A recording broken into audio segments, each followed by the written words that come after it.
Welcome back, everyone. We're about to hop into our third and final adventure of the evening, which I've entitled Alone in the Baradac.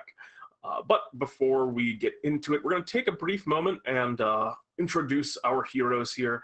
So without further ado, we have a number of, or at least a couple of brand new characters here today. So first up, joining us, we have Faye, the Wood Elf Cleric. Welcome, Faye. Oh, hello. Thank you for having me. I've never seen this place before. Yes. Well, this place has never seen you before. I'm interested. Faye, would you like to tell us a little bit about yourself? What brings you to the lands of DnDTime? What made you want to join up with Bartholomew's adventuring troupe? What skills do you kind of bring to the table as an adventurer? Firstly, I am skilled in the art of, what is that word again? Calligraphy, I'm pretty sure. Oh, you're a calligrapher by trade. Well, I write obituaries, you see. Oh. And you do so in fine penmanship. You write obituaries, though. So are you something of a journalist, or do people hire you? How do you go about this trade? It's a very grim profession. Grim profession, yes. Originally, I was highly regarded in my hometown as just the person that writes the obituaries. I worked with the groundskeeper a lot, and well, it was a skill I learned when I was young. Unfortunately, our grounds keep and everything else was demolished. We had a necromancer problem one time, and then it got hazy from there. And then my patron approached me with a deal because it kind of got bad. Anyway. That's neither here nor there. Well, while you're kind of dealing with some of the repercussions of what happened to you there, I hope that you find some success in your adventure today. I also hope that you don't have any obituary writing to do today. Oh, I'm going to make sure there are no obituaries to write today. For once, someone doesn't want to be in business. What a concept. Well, I hope that that is true for you, Faye, and welcome to the Lens of DnDTime. It's good having you join us tonight. Thank you for having me, Nameless Voice. Of course, of course. Next up, we have another brand new character in the Lands of DnDTime. We have a Sage joining us as well. Welcome, Sage. Thank you. I am pleased to be here with you today. Could you tell us, Sage, also a little bit about yourself as another new adventurer here? Again, just some simple information, like what do you bring to the table as an adventurer, and then what's kind of what brings you to the Lands of DnDTime and in Bartholomew's employ? Well, I'm a ranger with a very, very good tongue.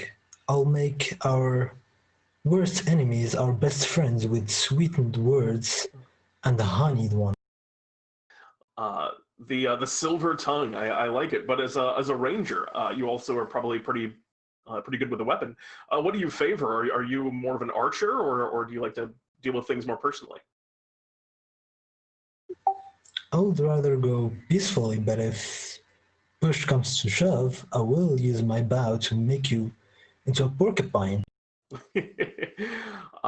Well, that sounds pretty threatening, Sage. Sage, it's an interesting name as well. Does the name Sage mean anything particular to you? Do you think of yourself as a sage, or is that just the name that you were given? I have no clue. I am an orphan. Ever since I was born, I heard the name Sage, so I took it. Fair enough. Well, Sage, I hope that you don't have to make too many porcupines today, and that you're able to win over some of the folks that you encounter. But I welcome you nonetheless, and I wish you best of luck in your adventures today. Thank you so much. Of course. Next up, we have joining us once more. It's been a long time since we've seen Jorgmir. Is it Jorgmir or is it Jorgmir? Jorgmir. I think we've been over this last time I was here. Yes, it has. Like I said, it's been a little bit. I'm sorry. Could you do it? It's Jorgmir with the hard J, right? Hard J. Yeah, that's all. It's all coming back to me now. It's all rushing back to me. How have you been, Jorgmir? What have you been up to as of late? Earlier today I was actually taking a nice little swim. You have some great bards here, I must say. Other than that, not too. It's the perfect time of year to cool off and go for a nice swim. It's starting to get pretty hot in the lands of DnDTime. You mentioned, you said we had some great bards here? Bars, without the D. I'm a bard. I was going to say, we certainly do have some great bards, but great bars, that also makes quite a bit of sense. Are you much of a drinker, Jorgmir? It's part of being a pirate. Yeah, I picked it up over the years. I imagine a lot of those long sea voyages, it's not all action like everyone kind of makes it out to be. There's a lot of just long days with nothing to do, I suppose, except for drinking in this case. Yes, and as being the entertainment, it's kind of hard not to be drunk. Yes, understood on that front. I wish you the best of luck in your adventures today, Jorgmir, and it's very nice to have you back again. Welcome. Good to be back. And last but not least, we have Cloaking Dagger with us once more. I made sure not to say, well, I won't even mention that there might be other names. Cloaking Dagger, it's good to see you again. You Push to talk, forgot I had that. Yes, classic. Welcome. How have you been, Cloaking Dagger? Good. Just spotting out potential job offers. Have you found anything? I know Bartholomew's work, it pays all right, but it also is pretty dangerous. Have you found anything else good around the lands of DnDTime? Yes, there are some. Yeah, I know that, like, adventurer work, Bartholomew does have something of a monopoly on adventuring work. But I know that your field is also maybe not just strictly adventuring. If I remember correctly, you dabble in, or maybe not dabble in, have made a career out of assassination. Yes. It sounded like you were going to hedge for a moment, but it looks like that's absolutely true. Do you? I'm curious. I may have asked you this before. Is this something that you enjoy doing, or is it just something that you're good at, Cloaking Dagger? Or Depends. Dagger? Case to case. Yeah. Yeah, you have to weigh each target, I guess, by their particular merits. But either way, Dagger, it's a joy to have you back, and we're going to hop into our adventure without further ado. And your adventure today, Bartholomew, your quest giver here, has sent all of you to the Baradac Swamp. The Baradac Swamp is one of the largest, if not the largest, swamp in the lands of DnDTime, and it is home to all manner of creatures. There are a lot of different types of sentient frogs, like bullywugs and grung, great giant mushrooms, old trees, and just marshes as far as the eye can see. And your voyage today is taking you to one of very few towns and kind of settlements that have popped up within the Baradac Swamp.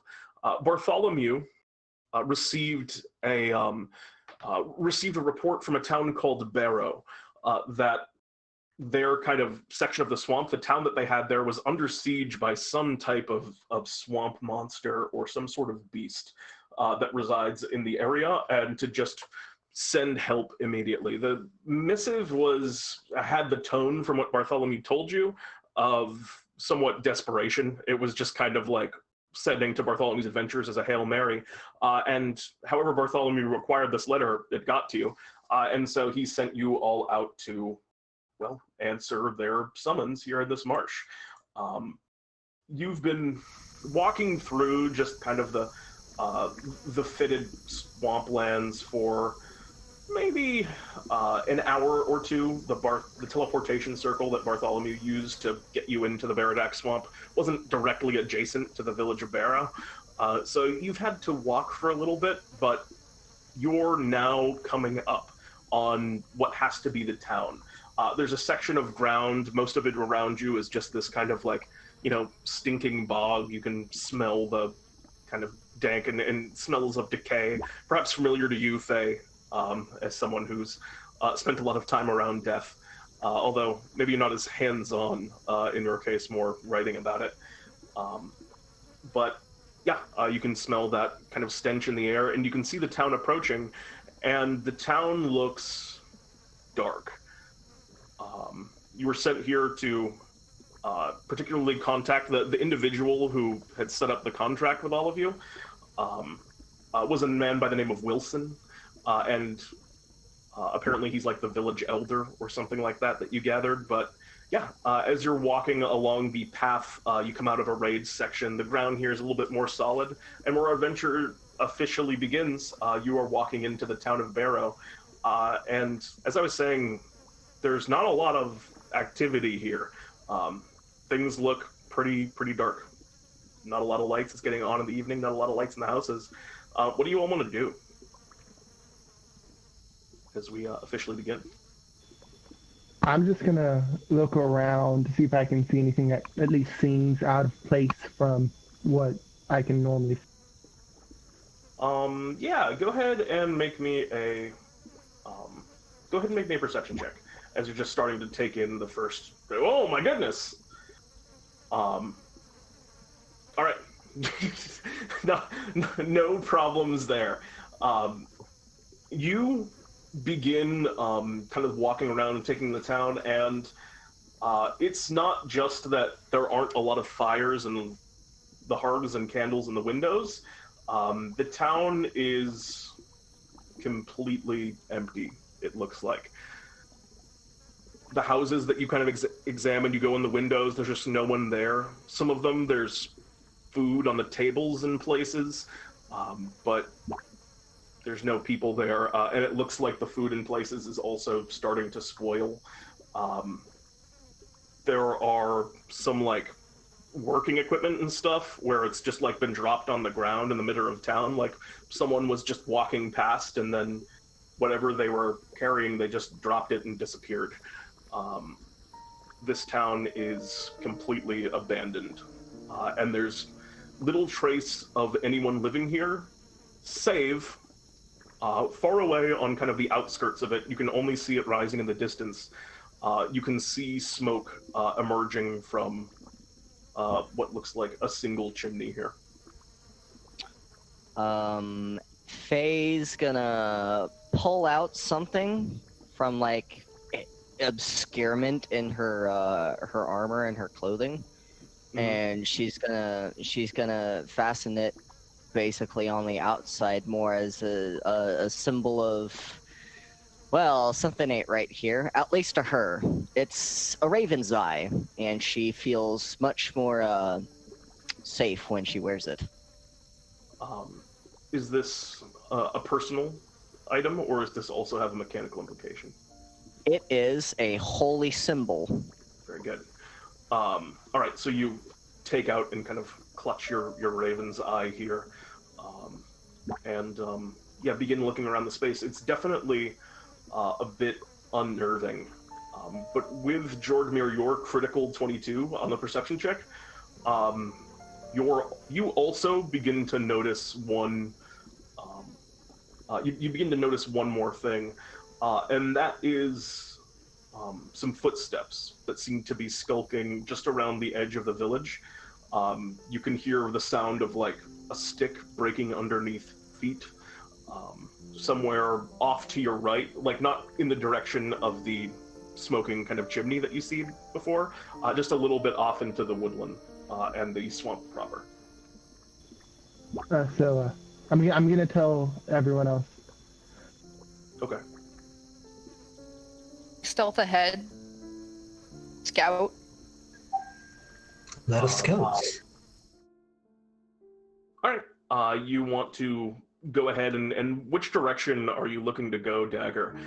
Did you want to go closer towards that chimney fire, or you want to go towards where Jorgmir pointed out that someone was kind of shifting and moving around? The direction of the footsteps. I want to see what it is or who it is. All right. Go ahead and make a stealth check. I'll be following her. Wait, do I get expertise thing? Didn't calculate, so I guess I have.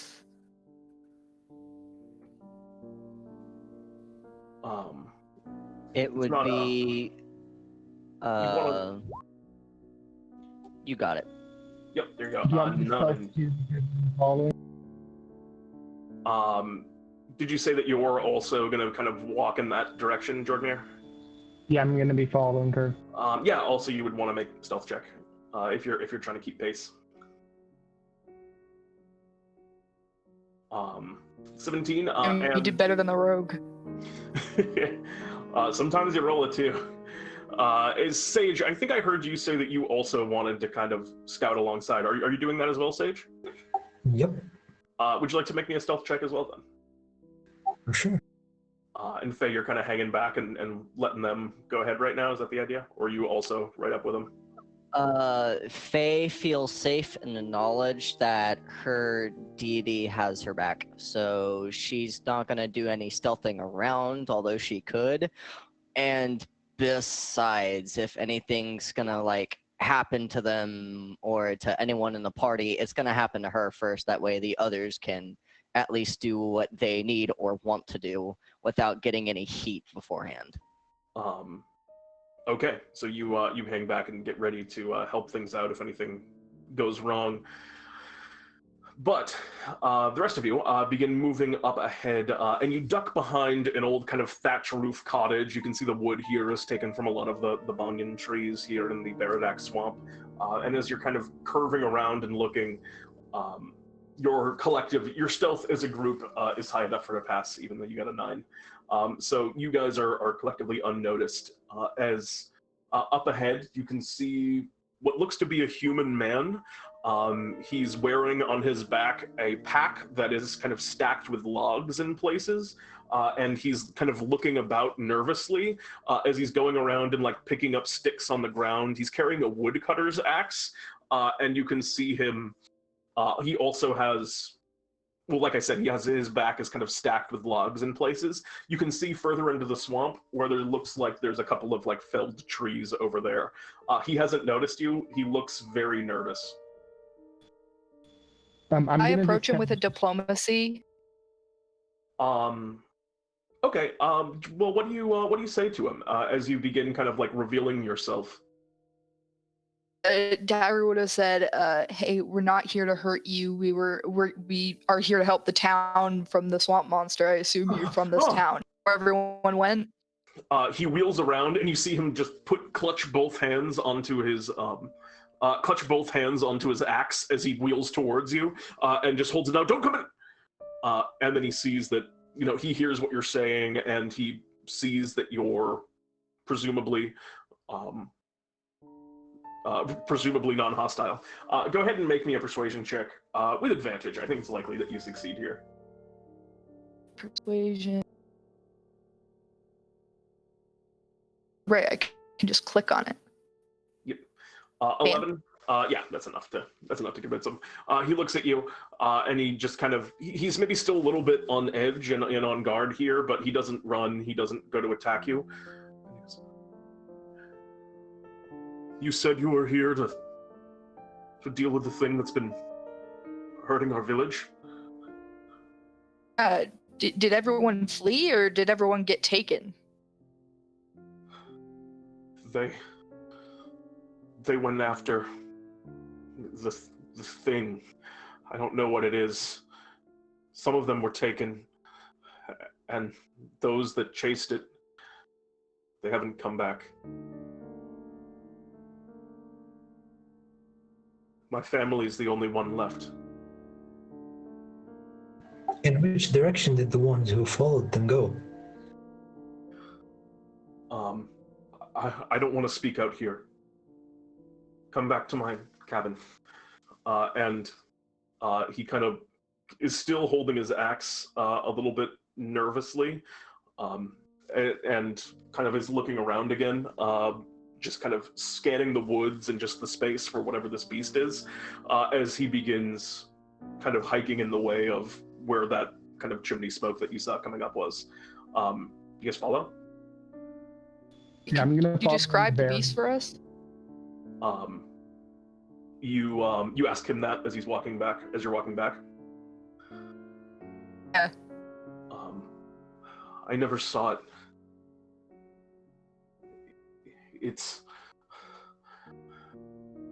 I don't think anyone who saw it actually survived. But they said that they smelled something. It's left its mark around the whole village. It's just this smell of brimstone, of sulfur. And now Demon guys. now that he's mentioned that, that smell of, particularly of sulfur, yeah, it's definitely present in the air.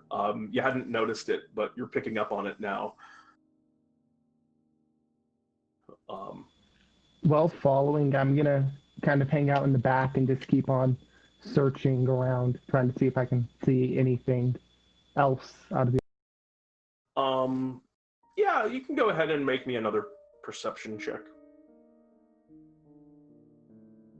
With an 18, you're looking around. You're not seeing necessarily anything that's out of the ordinary per se, but one thing that you are noticing is that this individual seems to be giving the he's walking along the outskirts. He's not walking through the village.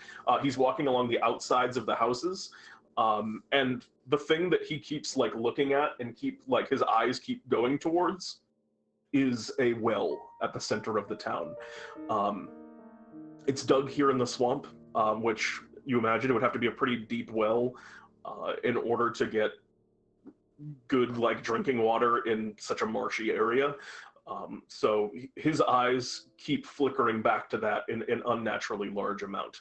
So you notice that, but that's all that's the only other thing that you seem to pick up as you kind of eventually make it back to his cabin. Before I let you in here, how do I know you are who you say you are? Faye will catch up to them, by the way. We have Bartholomew's adventuring company, wristbands or whatever. Yeah, you guys got patches. I'm gonna just show him that. He looks at it, and he's maybe still. This guy's obviously been through some stuff, and he's still maybe a little bit skeptical. And persuade him through speech. He looks to you, Sage. I'm sorry. Could you say what you said again? I didn't quite make it out. Let us persuade him through sweet words of revenge towards his fallen village. All right. So he opens the door and kind of gives you into his home. And as you bring up this topic of revenge, he goes, I don't know if I'm after anything as grand as revenge. I just want my family to be safe. Whatever it is, it hasn't come after us in our home yet. I've been trying to keep the fire lit. The light is the only thing I could think of that was maybe stopping it. So I've kept my hearth burning the whole time. Maybe that's what's been saving my family. And he opens the door and walks in and lets all of you in. And you can see that the inside, it's a fairly pleasant and quaint little cottage that you walk into. You can see that there's a woman and two children, a boy and a girl. The boy looks maybe 12 or so. The girl maybe 14, 15. She's sewing in the corner. He's playing with what looks like stacking some blocks, which maybe not the best toy, but this is a pretty poor looking village to start with. And you can also smell what's covering up over the scent of sulfur that's just hanging in the air. You can smell what seems like fresh baked bread as the mother's kind of has a rolling pin and she's in the middle of getting some other dough out. And as you all walk into the space, she kind of looks over. John, I'm glad you are out safe. Did you get more wood for the fire? He nods and goes over and kind of places it. And they're all the people are still kind of looking over at you. And John goes, these folks are adventurers. apparently they're going to try and deal with the monster. And they start kind of looking to all of you, hopefully. What do you all do as you kind of come into the house? Two things. I'm gonna ask if One, any of them know where the monster came from. The mother kind of looks over at you, and as she's kind of like in the process right now of getting some bread on the table, she goes over, why don't you all sit down and take a rest for a moment? But I mean, if you think that you can stop it, we'll tell you anything that we can to try and stop it. I mean, the place that the monster came from, looks over to the husband. The father kind of looks at her. It has to be the well. It's where everyone went off to. A number of the townsfolk that were still remaining, they chose to go down into the well and in search of the beast, but we have a family, I have children, and the kids kind of are looking up a little bit, like a little bit nervously. I voted against it and chose to stay here. Worry not, none of you are going to die. I promise, I'm a cleric. question: are there any windows around or in the house?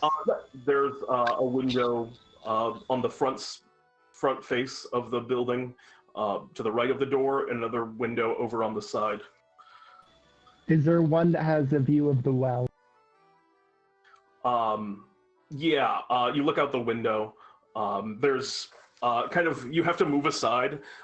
There's what looks like, basically, there's just like a sign, like a board that's over the window right now. It looks like it was a sign that they carved. This is apparently the Feller family, F-E-L-L-E-R, Feller family. And they had this maybe on the front of their house, but now it's kind of like covering up the window in places to try and like protect it a little bit. It's not like nailed into the wall or anything. It's just kind of stacked up. So you're able to push that aside and get a view of the well from where you are. They allow you to do so.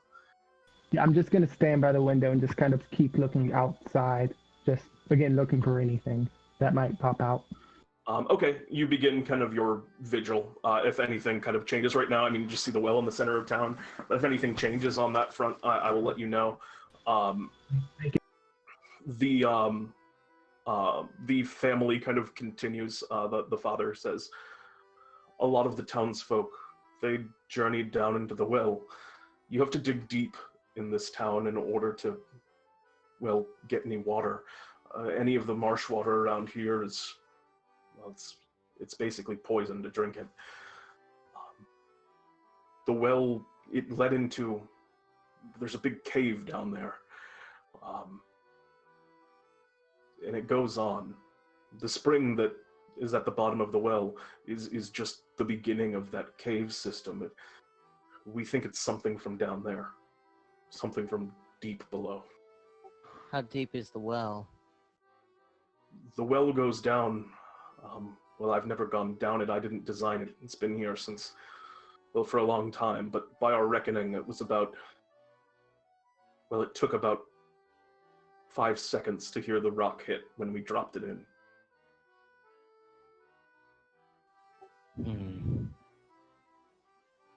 It doesn't tell me how deep it is except by time. Okay. I wish to scouts inside the house. You want to look around the inside of the house? Anything particular that you're looking for? The reason as to why it is the only house that has not been attacked by such a monster. Yeah, go ahead and make me an investigation check.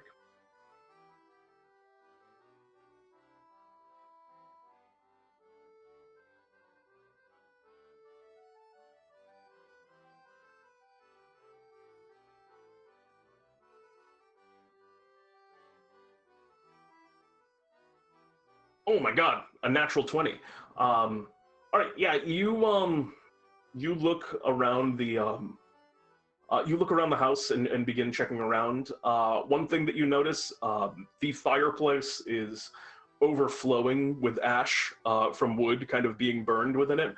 You can also see on the right side, they have like a big stack of firewood there, and in addition to the stuff that the person just kind of dropped in, the walls are boarded up.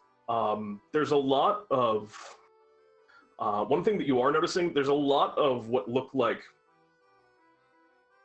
they look like mouse holes almost, like the little kind of like carved holes in the walls, or like rat holes, where rats would kind of climb in, and they are kind of littering the space almost.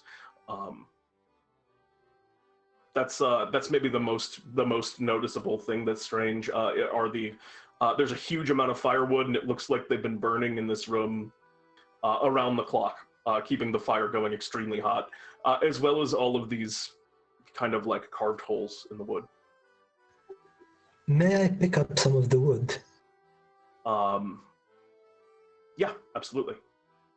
You pick up a log. It seems relatively normal. It looks like it was cut from, there are a lot of very thick, very old trees in the swamp. It's being left to dry right now, like it was cut from a tree, it looks like, so it still has some life in it. But yeah, I mean, it looks like normal wood.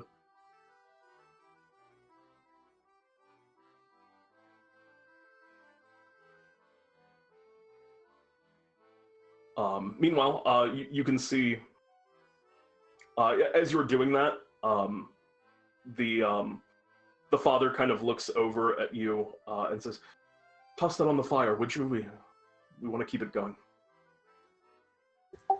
May we borrow some of the dry wood and something that can burn them for safety? I don't know if it's actually helping, but if you think it's a good idea, then yes, of course. Take whatever you need. Do you mean to go down into the well? That is a given. Anyone describe the monster to either of you? The mother speaks up. We haven't seen it, and well, no one's seen it except for Shapes, a large hulking thing. I don't know how it could have even gotten out of the well. Some people. Large and hulking gets us somewhere. It's better description than we had before. But anyone who saw it, they didn't see it in the light, just shapes moving, and then people were gone. While all this is happening, can I try to sniff? At night then? It comes at night, but it's also just dark here a lot. The trees make it hard to see, even in the brightest daylight.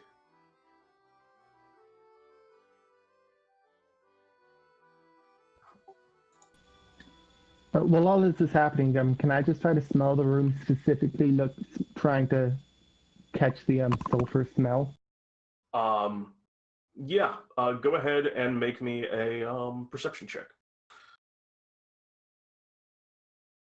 Man, these investigation and perception rolls are off the chart. It's covered over, like it's mingling with that like smell of freshly baked bread. But the more you're paying attention to it, like yeah, it's dense. It is dense in the space. Got it. Maybe even more so than it was outside.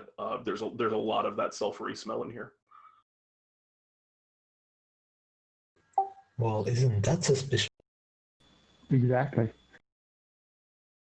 I'm gonna suggest to the group that we should go investigate the well.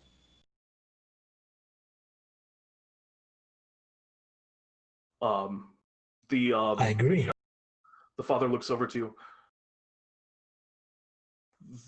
The rope to get down, it isn't there. They lowered one to come down, but those that went in, they didn't. Maybe they took it with them. I don't know why they would. I think the creature may have pulled it. Do you need one? It wouldn't hurt. I'm not suggesting we should go down. At least look around. I don't have a long enough one to go down anyway. but I'll give you what I have. And he hands you a 50-foot length of rope. Yeah, do you want to go out and kind of step around the well? Yeah, I'm gonna look for like any paths around the well to see if I can tell if anything's come out and went to certain directions. Yeah. Go ahead and make a. Go ahead and make another. This is a survival check, I think. 17. There's definitely a lot of foot traffic around this thing, but man, these rolls on your guys is you guys are like some super sleuths right here with all of these like perception. Except me with my stealth. Looking around, yeah, the stealth roll is bad luck, but. Does anything look specifically non-human? The one thing that you are getting from it is there's a section of ground where it doesn't. You're not even sure if it's a track. It's just a whole long swath that's looks like maybe something big was dragged over it, or it's definitely like a strange bit of path. It also looks like as you're staring at it a little bit more closely, like some of like the plant life on that section is maybe a little bit like not even quite. I don't want to use the word singed, but like unhealthy. Can I check to see if it was a person or a living creature being dragged based on how large it is? Yeah, I'll let you make, if you want, go ahead and make me a nature check. That's going to be a little bit tough to say just by looking, but I'll let you try and make a nature check. All right. Nature. Damn, am I glad I just have a straight int of 10. I'm going to also use guidance on if I had guidance set up. All right, go ahead and roll it.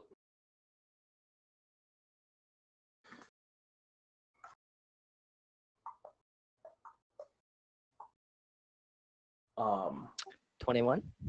21. You don't think it doesn't look like a. For example, the thing that you're most checking for was, does it look like a body was dragged through here? Was that what you were looking for? Like a body of a person or a horse or a mule or something like that. Something that would have been alive. The thing that looks like it was dragged here looks like it was bigger than a person, or maybe even bigger than a horse. And like I said, it leaves this kind of trail of the ground underneath where it moved looks unhealthy. But it definitely doesn't look like a person was dragged here. It's definitely a pretty wide swath, and it's just kind of like, it's like, what would be a good comparison? It's like if you filled up a giant bag of potatoes and then dragged that along the ground, and the bag of the potatoes was the size of like a horse cart. Is as good of a description, I think, as I am capable of giving you of this. That is a huge sack of potatoes. Which, interpret that. That's my best estimate of what I'm picturing. So don't go too heavily on that, because I don't want to lead you astray with my bad description skills. Can I look down the well, see if I notice anything? I do have dark vision for 60 feet. To ask, your 60 feet of dark vision does not bring you to the bottom of the well. It is deep. Oh crap, we're gonna have to swim through this, aren't we? Do we think it'd be a good idea to go down the well, maybe? Firstly, Faye's gonna light a torch, and then she's gonna use thaumaturgy to brighten its flames up immensely, and then she's gonna drop it down the well. You drop it. It seems to fall maybe a couple hundred feet. Before the second it hits the bottom, it is immediately quenched as it falls into what looks like not just like the bottom of a well. It looks like the well opens up, and then there's like a pool of water down here. Like this is just opening into a cavern where a spring is. So at the very So bottom. it's not entirely filled with water? No, there's a space of, like, you watch the torch, it falls, there's a point where the stonework of the well ends, and then there's an opening, and then there's a pool. Can I count as the torch is falling to try to see like how many seconds it takes? His estimation was maybe a little bit long. It takes maybe like 4 seconds. Don't quote me on that. I'm not doing my physics correctly, I assume, but we'll say about 4 seconds. God, I mean, I can't do anything with that knowledge, but not that. Taylor dude's saying it's a well of 485 seconds. Yeah, It's only that math That was- here. it's a long well, and I mean it checks out. We don't have any rope that large, so. Faye had 100 feet of rope on her, so. Yeah, you have the 50 that he gave you, and I know that you guys have, like, you guys usually have adventurer's rope, right? Oh man, that means, like, if he gave it to me, that means I have 150 feet plus whatever rope y'all guys have. Yeah, that'll get you there if you have one other person has rope, which I assume at least one of you has an adventurer's pack. I honestly have no clue. Most people, I'll say that you do because most people start with 50 feet of rope. It's just a weird thing that you get in your equipment if you look at like the details on the Dungeoneer's pack and stuff like that. So, we'll say you got 50. I think I have a Dungeoneer's pack. Yeah, there's a few. That's like there's a few of them that also give rope too. There's like the Explorer's pack that. I have a hemp rope. Yeah. Have rope. Either way, the 200 feet between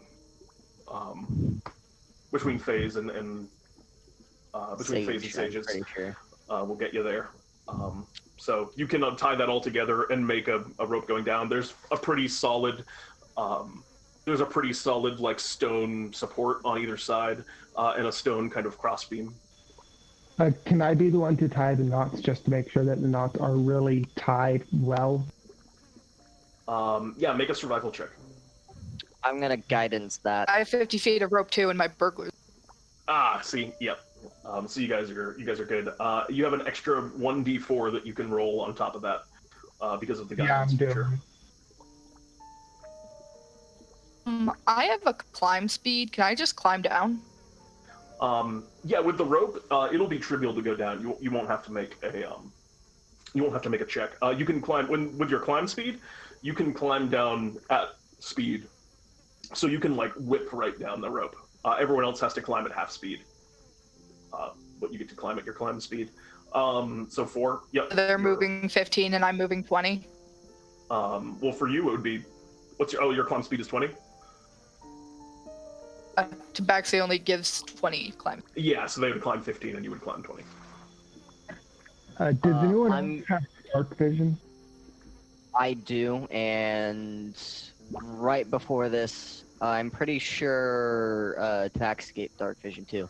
I'm going to make a failsafe with some pittons and a hammer in case the support at the top of the well doesn't work, and I'm going to connect it to the rest of the well. Wait, I'm sorry, I didn't fully register what you said. What's the trick that you're doing? Okay, in case the support, like the wench support and everything else at the top of the well fails, I'm going to make a failsafe. How? Using some pittons, and I'm basically, you know how they tie down boats with the giant setup where they just kind of figure eight it with rope and make sure it's secured? Yeah.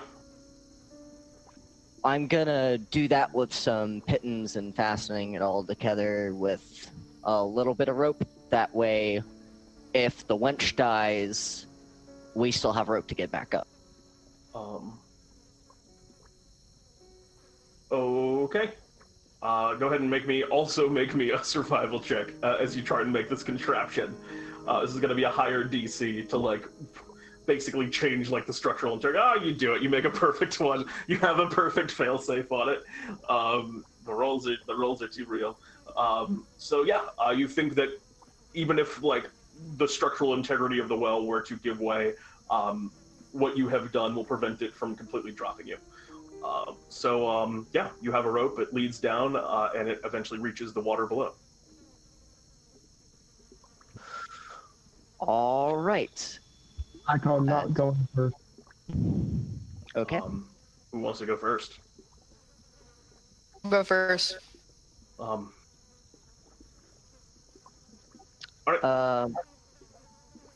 Dark vision question. Mm-hmm.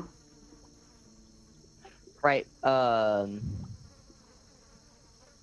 Tabaxi has dark vision, right? Tiefling has dark vision. And Actually, what has else dark has vision. That is correct. Okay, so Hey, we're all set then. Oh wait. yep, Sage should go Sage. last. I think I'll suggest I go after Sage, just because Sage doesn't have to, Okay, that makes sense. just to sort of protect the one without. But I'm gonna recommend to the group before we go down and ask if we should do a little bit more investigation around the well, just to maybe see if we can get any more idea of what we're working with.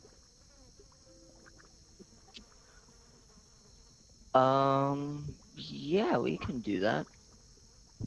This town is like, it's poor, but not too large, or is it kind of large?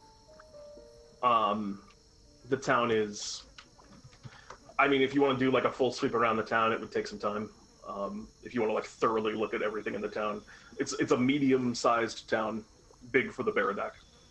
Ooh. How's the scent here? What's it smell like? The well smells very strongly of sulfur still. Even stronger than the house?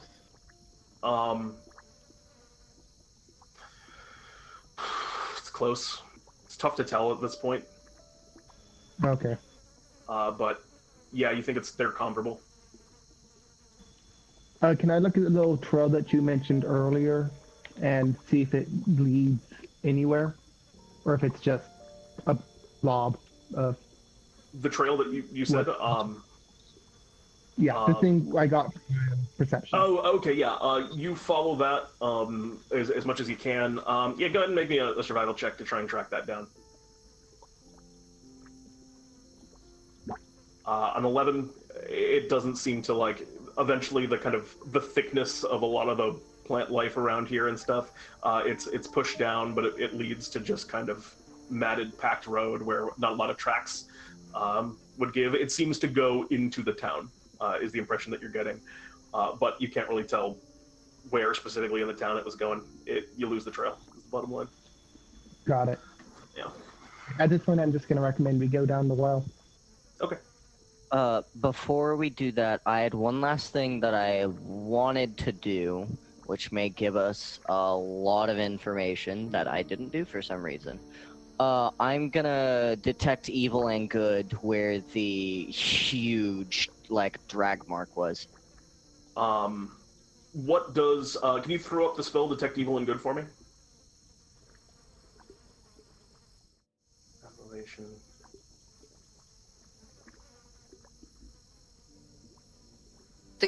Spells already. Ooh. Your Detect Evil and Good... Let me just check something.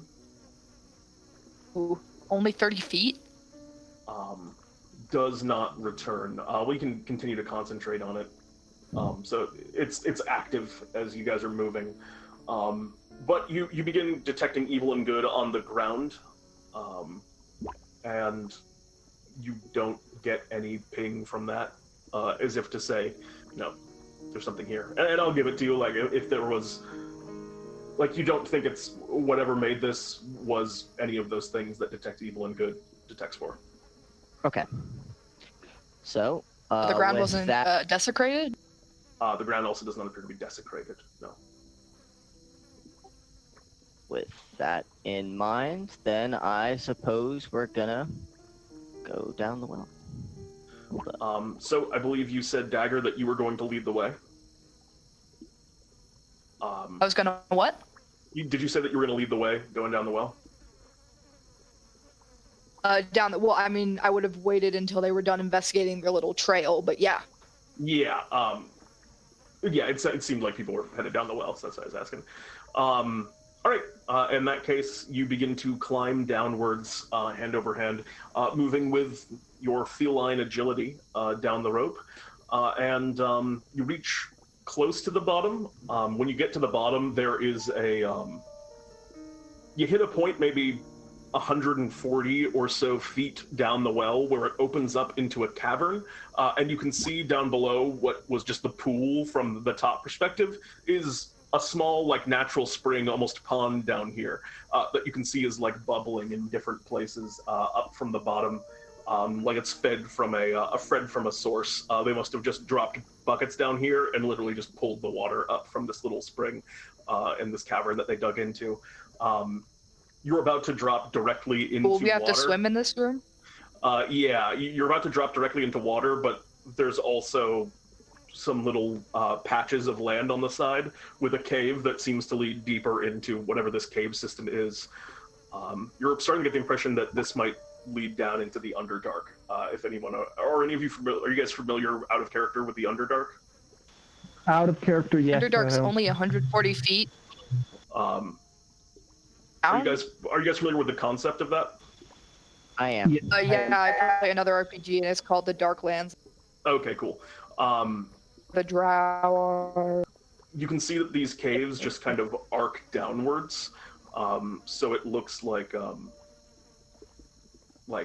it's not like you look at it and go, "Oh, this is the Underdark," but you're starting to get the connection, like, "Oh, this well is deep. There's caves down here. There could be somewhere in this system a connection to the Underdark." Is the I think you guys are able to make that connection just as seasoned adventurers. Well, I'll wait for everyone else to get down and move out of the way a little bit. So yeah, you're on the bottom of the rope, and there's water beneath you. There's patches of land, but do you want to drop down into the water? You could maybe like swing the rope to try and get to like a chunk if you wanted to, or you could just swim over.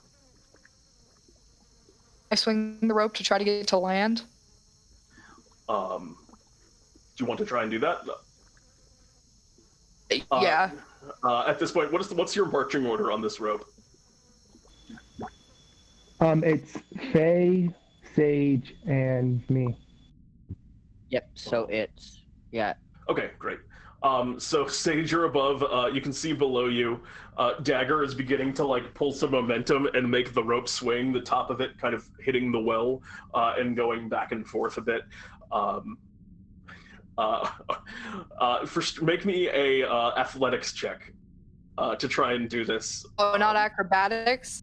Thought it would be acrobatics. I think, you know what, I'll give you, swinging on a rope, I definitely could see this being acrobatics. I'll give you acrobatics on this. Quick question. Are we all on the rope right now? Yeah, you are all on the rope, and you see Dagger start to do this. Yeah, as I see this, I'm gonna yell at Sage to just hang on while this is happening, because Sage can't. That is dangerous. All right, you swing back and forth a few times, and the people above you are just kind of like holding on for dear life, but you manage to get far enough and jump and land agilely upon the bank. And you don't get wet, thankfully. Oh, wait, there were people on the rope when I was doing that? Oh, yeah, there are people above you. I didn't realize you guys were already on the rope. I thought we were going to go down one at a time. Okay, I wouldn't have done that otherwise, but okay, but it already happened. It's all good. No one fell. I'm sorry. We're okay. But everyone hangs on. I'm not going to make you guys make checks for that. But if you want to get off in the same way, you can make acrobatics or athletics. I'm next up on that pecking order, and you know what? I'm gonna do it with some guidance. Once again, I'm just gonna yell to Sage to hang on. Best of luck. 20, no problem. Another agile jump over the edge. You also land on the dry part of the cave, unbothered.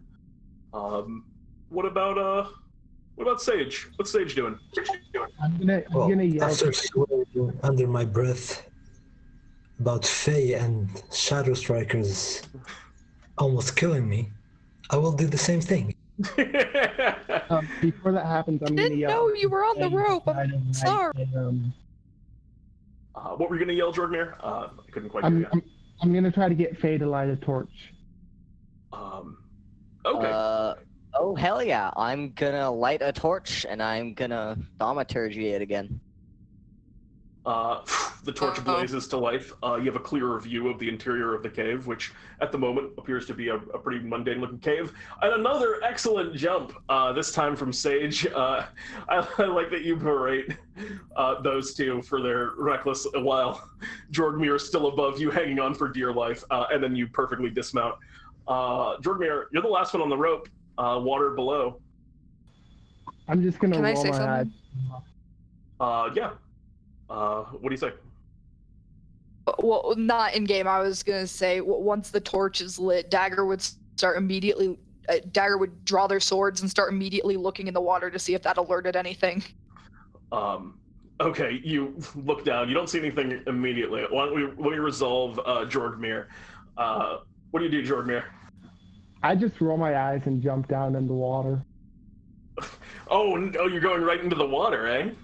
Right? I mean, I'm a pirate. I'm used to the water. You clash down into the water with a pretty solid-sized splash as you do so. You are okay. You don't have inherently any swimming speed, and as you do so, what's your passive perception? 12.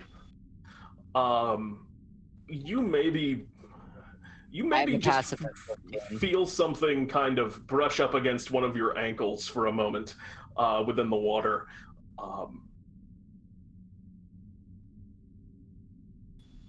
As soon as I feel that, I'm gonna sort of like try to swim away while looking at where I felt it, just to see if I can see any. Because I was actively looking at the water from the torch, could I roll? I'll let you roll perception.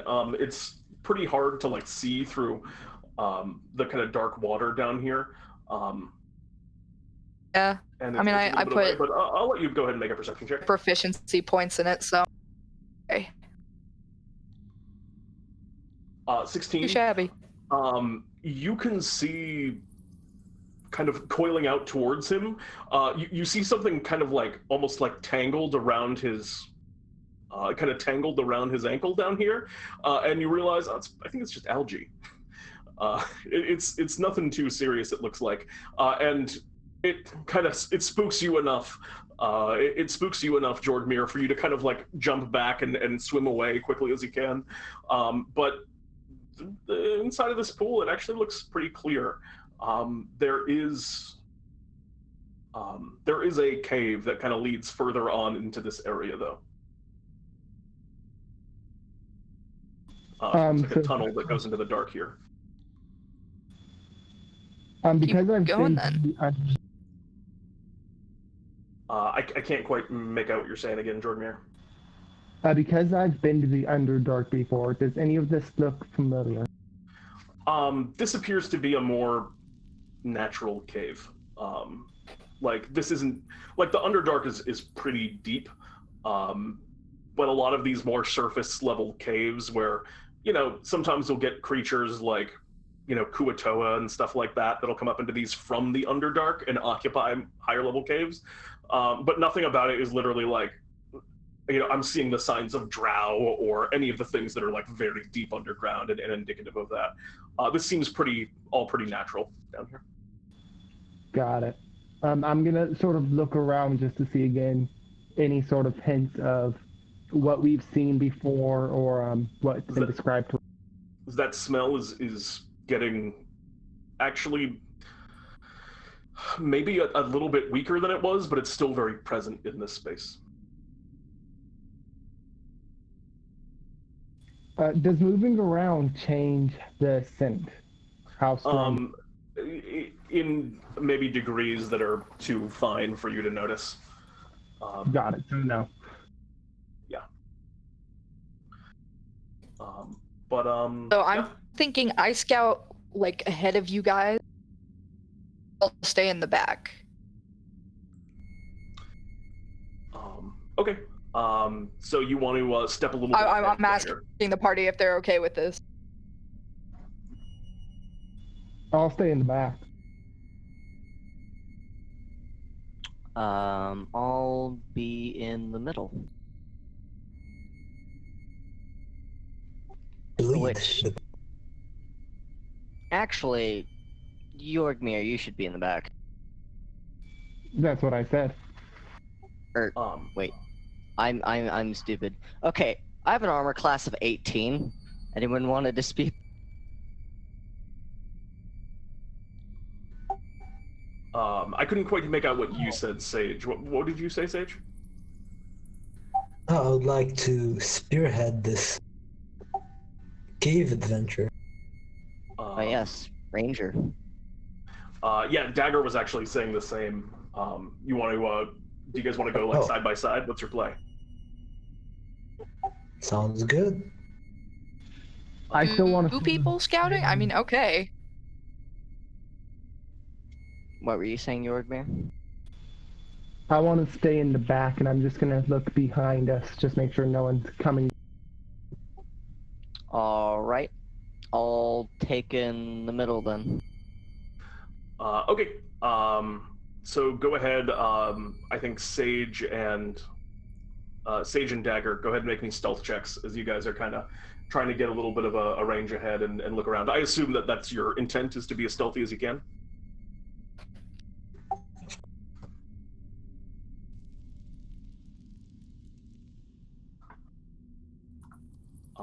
I'll be better this time. All right.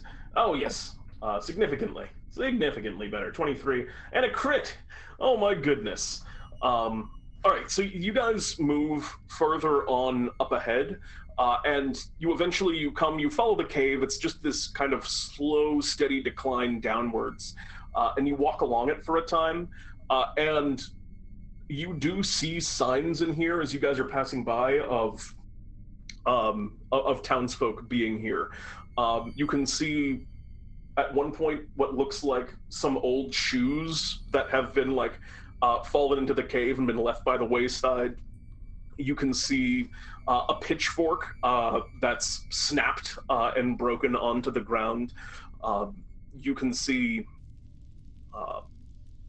what looks like a couple of torches that have been put out and are also just kind of resting on the cave ground. Eventually you come to a point where the cave splits off in two directions. One of them is more about the same height as you, and one of them is a little bit steeper of a downward turn. And the one that is about the same height as you, you can hear what sounds like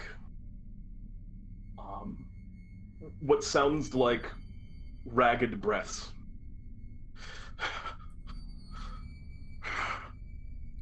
Is the sound.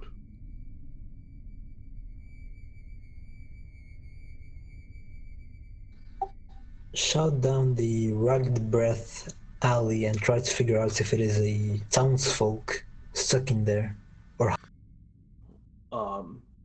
Okay.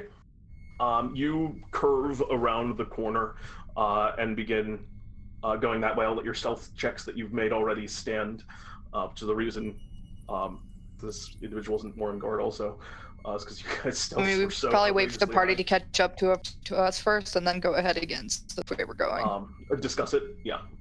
So yeah, you guys kind of accordion back into each other at this change in direction, and those of you who were ahead point out what you saw. Do I notice anything behind us as I head back? Looking back, you've kind of curved and it's just cave behind you at the moment. You don't notice anything. Got it. All right. What's the What, scent like here? The scent is starting to grow, maybe even a little bit more faint. I have a feeling we might be going the wrong way. The scent that was described sort of is going away a little bit more. Well, that's fine. We have something else to worry about currently. Also, it could be that the water is, washing this air. We'll double back if it makes you feel better. All right. Do you want to investigate that breathing noise, or you? Yes. Okay. Like I said, I'll allow your stealth checks to stand. As you begin getting closer, you can see that in the cave up ahead, there's a large rock that leans into the cave, and that breathing seems to be coming from behind it. But both of your footsteps are completely silent, just masking any sound. As you approach closer, get approacher. I kind of like that phrase. As you get more approached and eventually get up, basically right on the other side, whatever is making this noise is right on the other side of this rock kind of jutting out of the cave, and just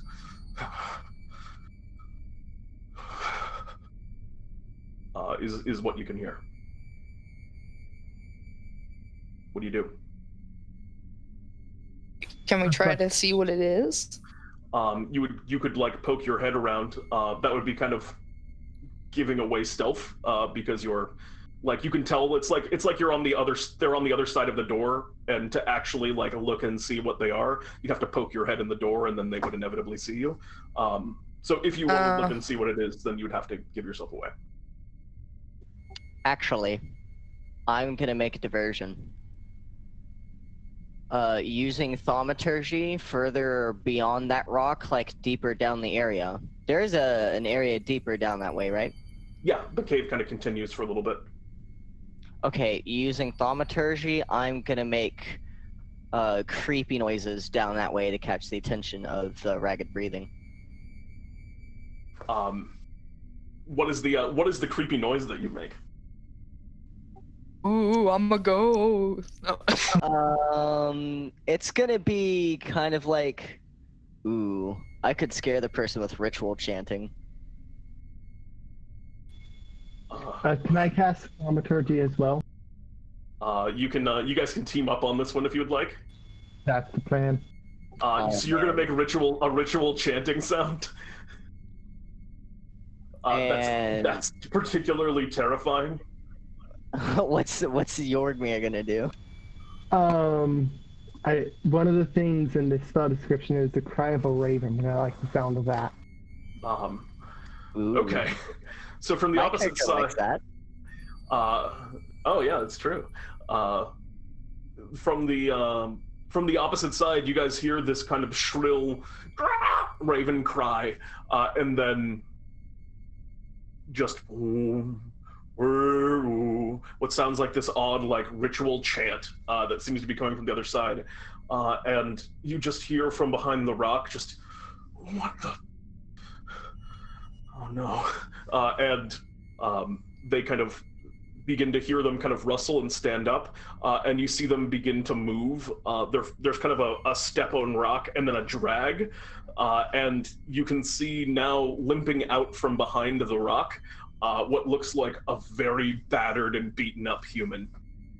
And as soon as they kind of turn around the corner, they startle dreadfully and fall to the ground, kind of collapsing, not being able to quite hold up their leg, and begin kind of like pulling themselves back from you. Wait. Do they seem to be bleeding out? Can I do a persuasion to try to calm them down? Go ahead and make a persuasion check. They seem to be injured. They're not like, I mean, they have like cuts and bruises all around, but they're not like dying of blood loss right now. While this is happening, can I cast Healing Word?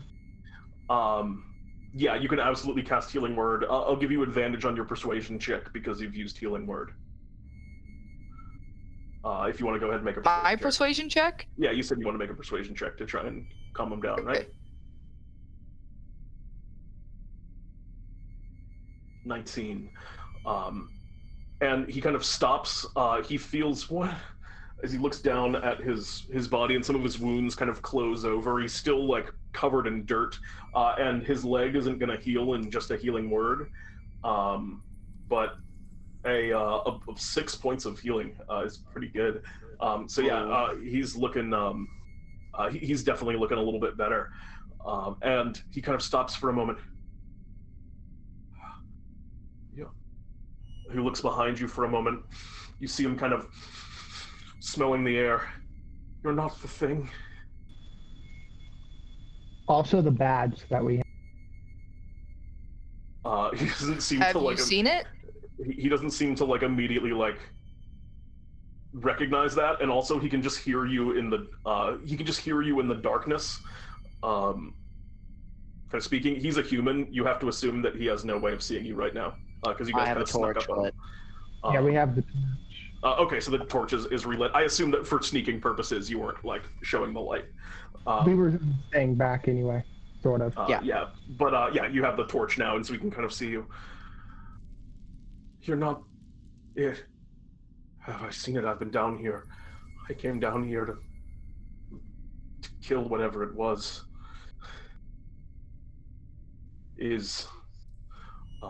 And we have to go. There's some kind of, I don't know what that noise is. As he kind of looks back towards, in the direction of the chanting sound. If you're not, maybe you can help me get out of here. Jorgmir, kill it. No, he might have information. So you don't know what it looks like? Same. I meant to kill the thaumaturgy. Oh, because you turn off the thaumaturgy, and he goes, "Let's stop." What was your question, Dagger? Here, if he described the monster or not. He hasn't yet. He looks to you, and do you ask him about like what it is? What does it look like? It's some type of it's like a blob. It rolls along the ground. Its flesh just sort of rolls over the stone and the rocks. It hunts down here. It lures people in.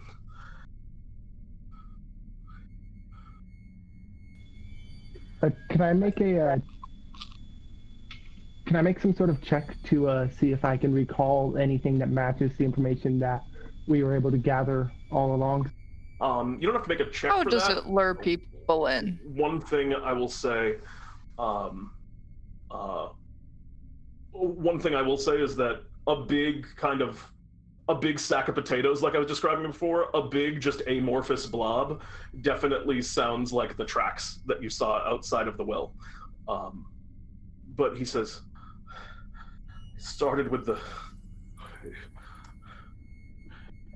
it started when the Fellers disappeared. They were a good family, but one day they were just gone. We heard them speaking down in the well, calling out for help.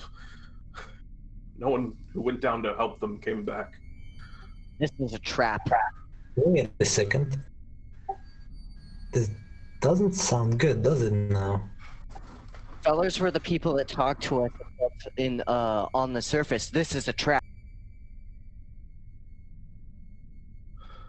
And Were they? We didn't ask their family name. It was written in the house. I didn't see that. Okay, well,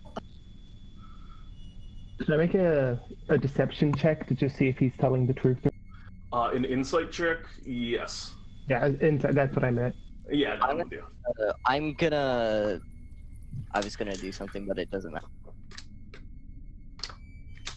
I was He looks gonna scared. give him help with that because I have a +5 to my insight. A 15. You think this person is scared, but you don't sense deceit in what he's saying. And now that you're thinking about it, that terrible smell was closest when you were close to those 4 people. And as you are kind of thinking back on it, some of what he's saying definitely is starting to make a little bit of sense. And he goes, he kind of continues on. We went down after them. We sent parties. Once we realized it was something that was feeding it, it takes people. It moves them like puppets. What's your name? Was the first? Wilson.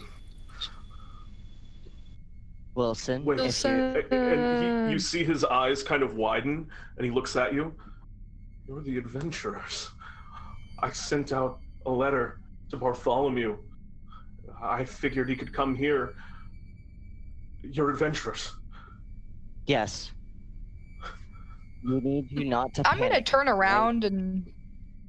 Can I turn around and look and see if there's like a blob behind us? Please do. Are you guys like moving back towards the exit? Generally, like you look around Dagger would behind have you. started. Okay, yeah, I'll say that you guys have been walking and talking, and you're keeping your eyes open as best you can. But as you are looking back towards the exit, you get back into that main cavern as all of you have been discussing things, and where your rope was hanging down into the pool before, the rope has at some point been cut, and there is seemingly no way to get back out of this cavern right now. Okay. Question. While we're walking back, can I attempt to just like kind of like recall from like past adventures to see if I've encountered anything in general? I want to make a nature check to see if you can think of it. Yeah, go ahead. So, the thing is, I could climb up and try to reattach the rope, but I'd have to fight off the thing by myself to try to keep it from cutting the rope. What's your strength? As you guys kind of come in and witness that, you're trying to recall anything in your brain that you can think of that might be what this is, but nothing's immediately coming to mind right now. And you hear a voice kind of call out. It's in the darkness, somewhere forward and up ahead in the cave. And that voice kind of speaks out to the group of you. We came down to help, but the rope snapped as we were on our way. We didn't want you down here alone. 2 questions. One is Faye's detect good and evil still in effect, and 2, what's the sulfur smell like? It's getting much, much stronger again. Ask Wilson if he The recognizes whole family down here? Can you guys hear any music? Can you guys hear Yes. any music right now? Yes. I No. can't. That's strange. Hold on a second. Let me just go to the different. I cannot. I'm gonna on Wilson. I'm going to throw down a sanctuary. Okay. You. It's very common for piano for us being in deep dark cave system. Yeah, I'm working on it. It's messed up a little bit right now. My So, roll 20 is actually completely bugging out right now. Detect evil and good. Was roll 20 what was playing the music? I was wondering where that was coming. Yeah, I'm trying to refresh the page and it won't. No, load don't in. do that, Pete. Roll 27. A real hard time. Oh, I had already done it. Yeah, I just got kicked completely from roll 20. That sucks. I am going to try and relog. Give me just 1 second here. Technical difficulties. I apologize for that, guys. Actually, things haven't happened yet. I know what I'm gonna do. I might not want to throw down my sanctuary yet because that's my last spell slot. I'm gonna wait because I still have an unanswered question I want to ask. Okay. Because your detect good and evil lasts up to 10 minutes, so I want to know how long we've been down here for. So I want to know if your detect good and evil is still in action. The detect good and evil, I think, is just coming to an end right now, and whatever the creature is here, it is not a fiend, it is not an undead, it is not any of the things that detect good and evil searches for. You are An aberration? aware of that. None of those things, I'll tell you that much. Okay, I'm back into Roll20. Sorry about that, guys. Roll20s sometimes can get in the way in dramatic moments. The music's calming, at least. Oh, that's good. Hopefully now the music is there. That's the music I wanted. Great. The voice kind of calls out, "We heard you. We didn't want you to be alone down here, so we came after you, me and my wife." And you hear another voice go, Kids aren't down here? "We're here now." And their voices are coming from distant in the darkness outside of the range of your dark vision. "We'll try and climb us back up. You should just get out of here. Come here." Your family down here? Right now you can't seem to see them. You can only just hear the direction that their voices are coming from further on in the cave.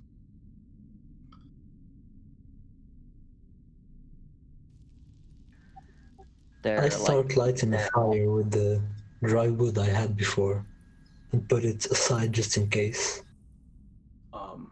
Okay. You're lighting that flame right now, or you're getting it ready to light? I'm lighting it. Okay. It blazes, and you kind of hold that torch out in front of you.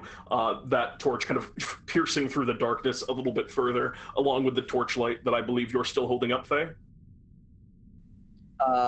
Yes. And I think with both of them combined, you can just see the silhouette of the woodcutter's face, looking forward and at you as he moves as he's kind of walking closer. He calls out to you, "Come, we have to get out of here together quickly. I don't want to leave my children alone too long." I'm gonna draw my. Wait, so your children are up? "Yes, of course. I wouldn't bring them down here." Wilson, you said the fellows were taken first. And Wilson kind of nods and he looks out.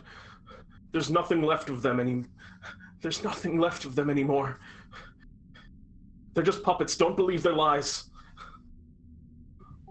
Walk up to one of them and Wilson is stab them. Do you want to walk up to him? Stab them.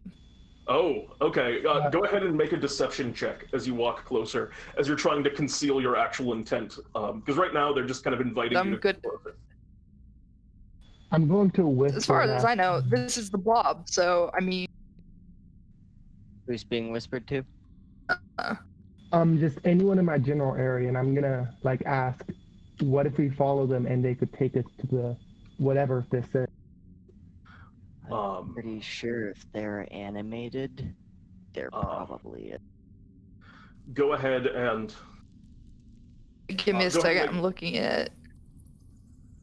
Yeah, you should just be able to click it on your sheet and have it pop up. On my sheet, it doesn't add my, what is it called?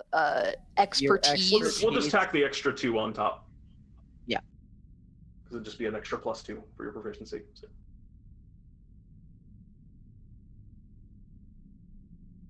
I'll go through.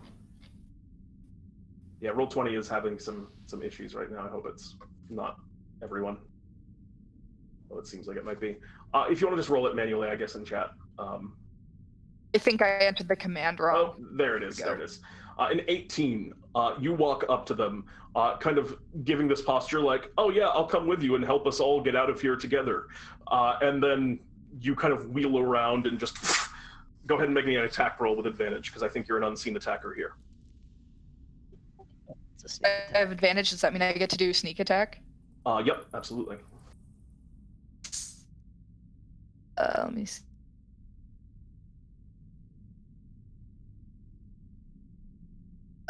What? Oh, wrong thing. Let me add the sneak attack.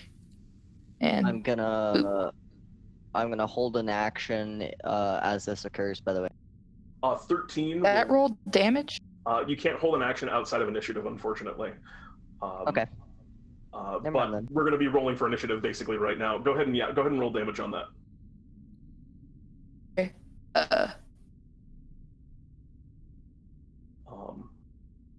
Roll damage?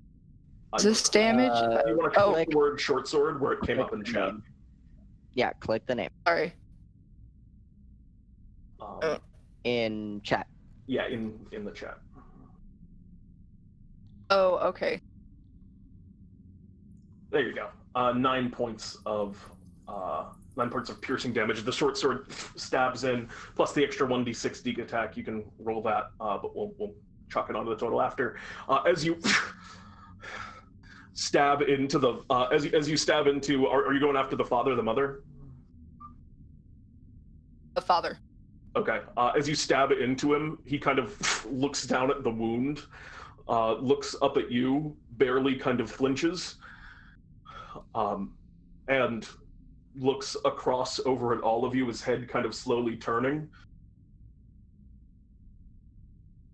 All right. Children, take care of them. And rising out of the water around you, you can see now just the two kind of kids that you saw before just pop up out of the water, kind of floating off the ground, almost like puppets, as he kind of is pulling out his axe, isn't downed in that single hit, and is getting kind of ready. You see the mother is still kind of holding the rolling pin like a club that she was using to bake bread earlier. I'd like you all to roll for initiative.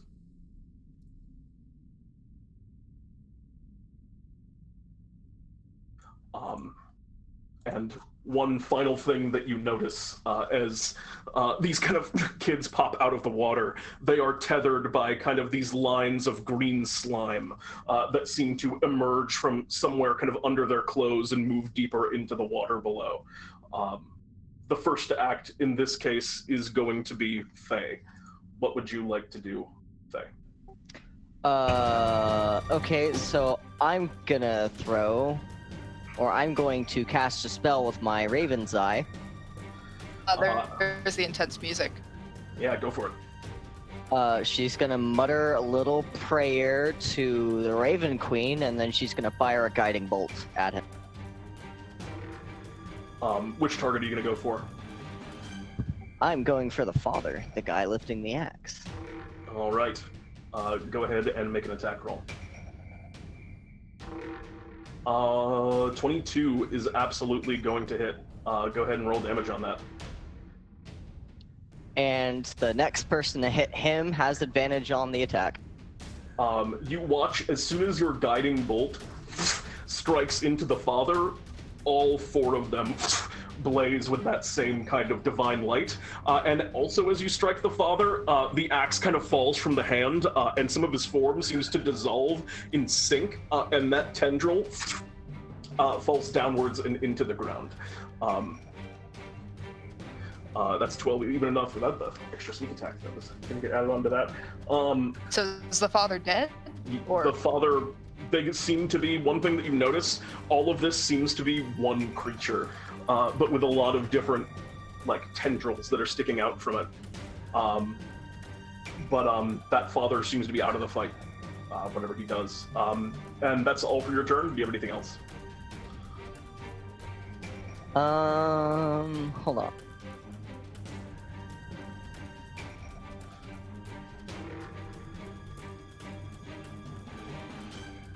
I have no bonus actions, I'm pretty sure. So that's gonna be it, other than me pulling my sword, my short sword and my shield off my back and into a full battle stance.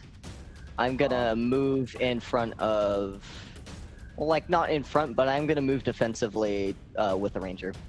All right. The mother is going to course forward and go actually straight in. You were right next to them, Dagger, because you had just attacked. So she is going to make an attack roll against you with her rolling pin. That's a 4. Jesus, that's a 4 to hit, which is gonna miss. You watch as the brother, the kind of young boy, is going to just dive outwards and run straight at you. You see he's almost flying, kind of moved up by this tendril, and is going to come after you, Faye. And he's going to attempt to grapple you. Rather than going to strike you, you see his hands just reach out and go straight for your throat as he's attempting to strangle you right now. I want you to make me Me? No, this is Faye. Faye, I'd like you to make a contested strength or athletics check, as they are going to make one. It's a 15.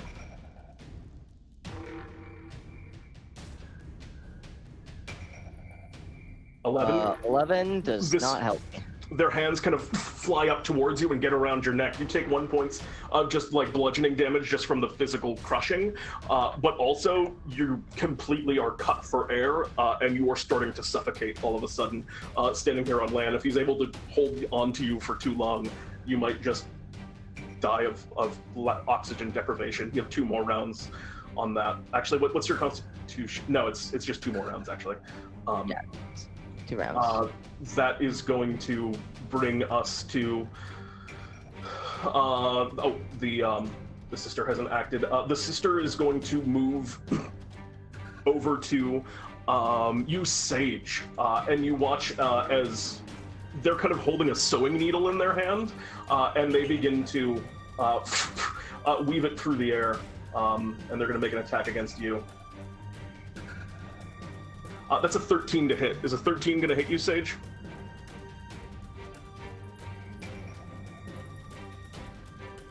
Sage?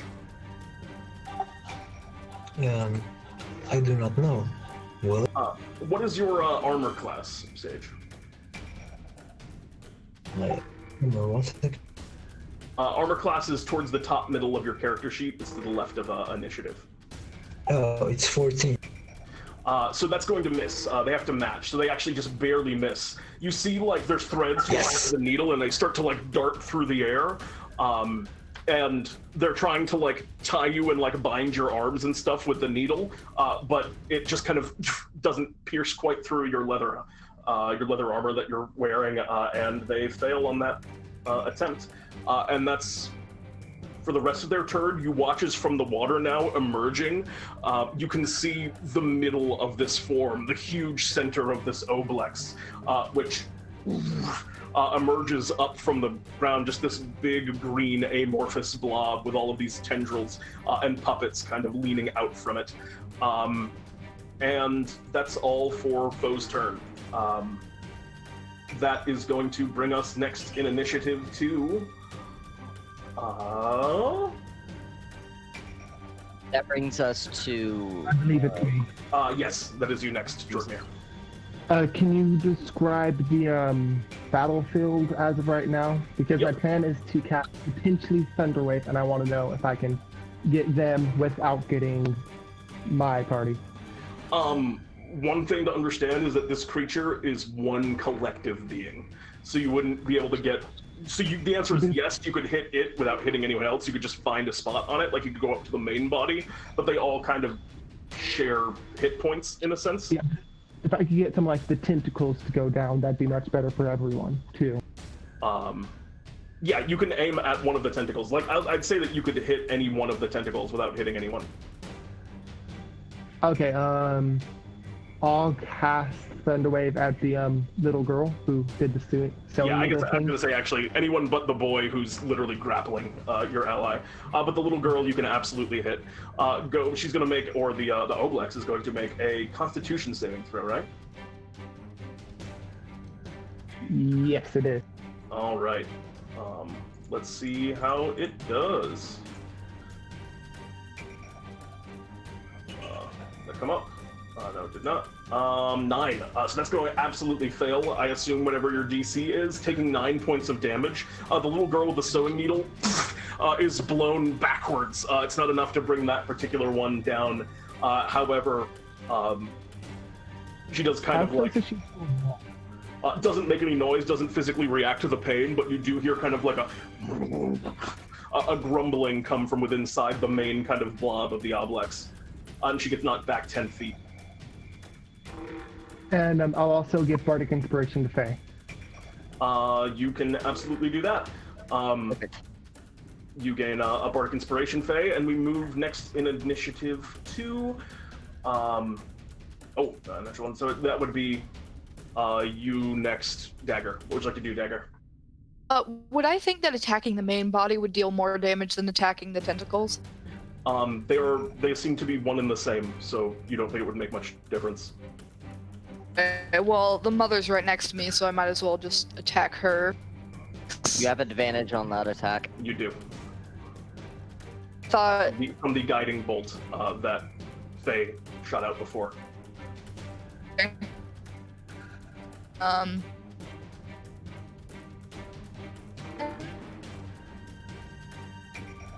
23 is absolutely going to hit. Go ahead and roll damage and add sneak attack.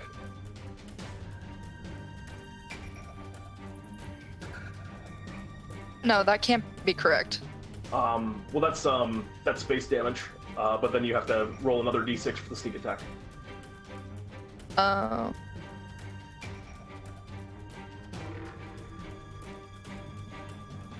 10 points of damage as you stab and cut into the mother's kind of form with this one. And you can see some, like, as you pierce through, bits of, like, green slime that the actual body of this person are made up of fall and kind of splatter onto the ground. Anything else on your turn? Attack with my second short sword? Yeah, go ahead and make an offhand attack. That one is on an advantage, so a 9 unfortunately misses. The second one, the rolling pin that she's carrying batters it away, and we move on to... That is going to bring us to Sage. Sage, the turn is yours. What would you like to do? May I save Faye from the strangling? How do you want to do so? Do you want to try and, like, wrench the kind of boy away from? I I want to stab him with my short sword. That we can right absolutely. into his back. That we can absolutely do. Go ahead and make an attack roll with your short sword. I thought Faye was the one who was grappled. That's what he said. I thought. Oh, okay. I believe so. 11, unfortunately, is not going to quite hit, but do you want to make an attack with a short sword in your offhand? I have my dagger. Can I? Yeah, you can use that, Continue it? absolutely. Go ahead and make an attack with the dagger as well. The 11 still does not quite connect. You pull the short sword around, and the dagger kind of comes shortly after. The kid is still kind of wrapped around Faye, and as Faye kind of wriggles to try and get them off, you can't quite connect without hurting your friend. Unfortunately, both of those are going to just barely miss. Is it all for your turn? Me. Yes. Just as a note, those should each be 1 point higher. There's a mistake on the character sheet. Oh, interesting. 12, unfortunately, would still miss. But that is good to know for future reference.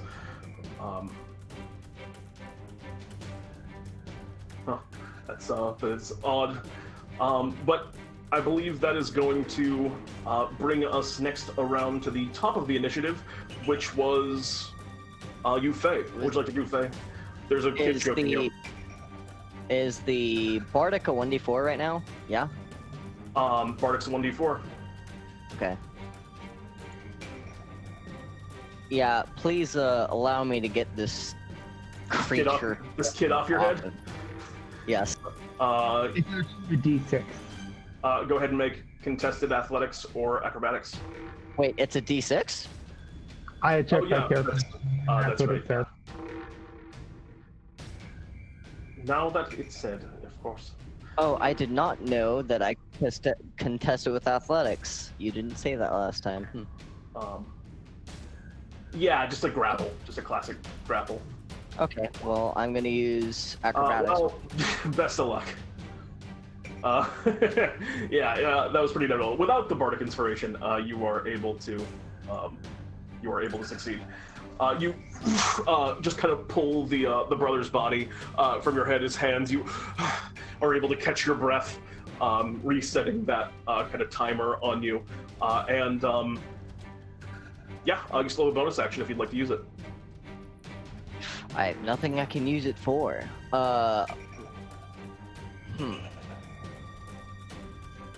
Wait. Is throwing a net an action or? Throwing Wait, a net. nets won't matter. This is Noblex. Yeah, it's probably true. In that case, anything else on your turn? Yeah, it You would know, be I'd an like action to- anyway. I would like to back up a little bit. Actually, I'm not gonna lie. Are you okay with provoking opportunity attack? It's probably a pretty feeble attack, frankly. Yes, I'm okay perfectly with provoking. All right. 12. No, that doesn't. That does By a not long even scratch shot, me. yeah. Their hands kind of deflect harmlessly off your armor as we move next in initiative to your foe turn. The mother's going to keep trying to strike you with the rolling pin, and that's going to be against, with your best shot. as a 9. So they did not hit you with their best shot. The brother this time is going to look, I think, to you this time, Jorgmir, and they're going to go after you. And you can contest that with athletics or acrobatics, but they're trying to grapple you. I'll The use- bard. Oh, not even close. You kind of push them away pretty easily as the sister's also going to make an attack. Going to make another attack against you, Sage. And they're going to try and restrain you with the needles. That's a 12, which again misses you. And then the Oblex's main body is going to go now. That's where it gets real. They're going to look first, actually, yeah, no, they're going to look to you, Dagger. Dagger, I'd like you to make me a wisdom saving throw. Okay. That is not going to quite do it. You only take 5 points of psychic damage as you see just the body kind of shuffles along the ground closer to you, and a tendril kind of reaches out towards you and is going to you begin to feel this intense like pain racking your mind as it consumes your memories. You take 5 points of psychic damage, and for right now, your rolls are decreased by a d4 whenever you make an attack or an ability check. You roll a d4 and subtract that from the number, as it's eating your memories. And then near Do I get the memories back and fix that, or time, they come back over time, but right now there's no way to fix it. okay? So I'm stuck with the D. Okay. Yeah, that's how it gets you. And then the Oblex from where the sister is using that, actually from where the brother is trying to get at you, Jorgmir, you watch as its body just kind of like coalesces and a big kind of almost tentacle comes out of the side of it as it's going to strike at you with its pseudopod. That's a 21 to hit. Yeah, that hit. For 7 points of bludgeoning, and you also feel a strain on your mind as well as you take 4 points of psychic damage. And that's now all for the Oblex turn. Over half my damage, or my hit points. Yeah, this thing's not messing around. That's going to bring us to the next initiative, which I believe was you, Jorgmir. What would you like to do?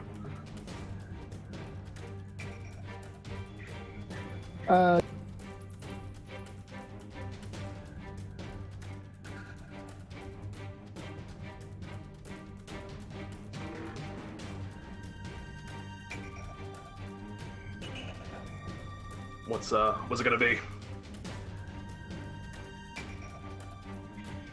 Sorry about that, I forgot. I was trying to use push talk, but I missed the button. Ah, yes, happens to the best of us.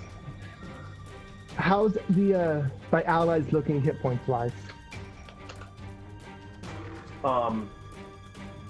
Your allies are, I think you're in the worst shape hit points wise. And I can't heal myself, so. I'm going to cast. Like healing word and stuff. You can use that on yourself. I mean, I could, but I can also use Can. Mockery. Yeah, absolutely. Yeah. I'm gonna cast this Mockery. All right, it's going to make a wisdom saving throw. Wisdom. Yeah,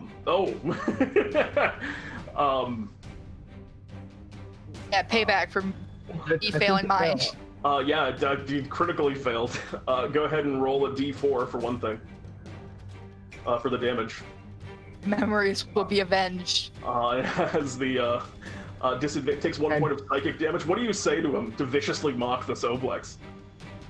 I'm just gonna like yell at it, like, "How dare you think you can defeat us?"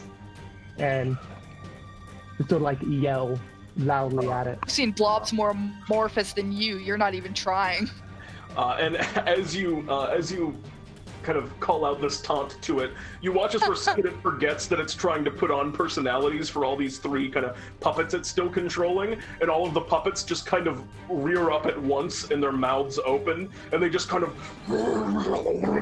let out this group kind of gurgling roar in anger at your insult. Anything else on your turn? You still have a bonus action. Bardic Inspiration to Shadow.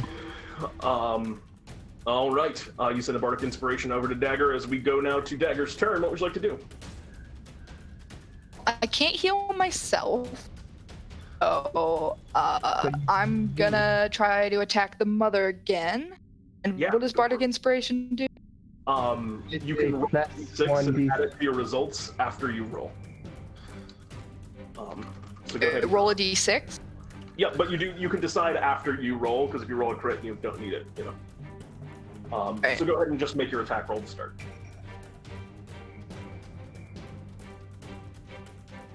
Uh, 23, it's reduced by 1, but a 22 hits anyway. Go ahead and roll damage on that. You have sneak attack because everyone that's next to another one is still considered next to him, because that's how the Oblex works. So go ahead. Oh, that's nice. All right, add my sneak attack That's pretty convenient damage. for roads, isn't it? So go ahead and roll damage. That's going to be 7 points of damage, and the mother, you've defeated this kind of aspect of it, and the whole thing quakes as you strike. You still have a bonus action and a move action. So I can move and then try to attack another one. If you'd like to do so, yes. I'll attack the brother. More of a menace than the sister is. Yeah, go ahead and make an attack roll. 17 is... Oh, wait, even with the -4, it still hits. So yeah, go ahead and roll damage on that as well. 5 points of damage. The brother's taken another solid hit there. Actually, no, that's the brother's first hit. So he takes 5 points of damage and kind of hisses a bit. Anything else on your turn? All right, that's going to bring us next to Sage. Sage, what would you like to do? I wish to take some distance and shoot the brother. You take a couple of steps back, ready your bow, and go ahead and make me an attack roll. Ooh! Yeah, 24 is absolutely going to hit. Go ahead and roll damage on that.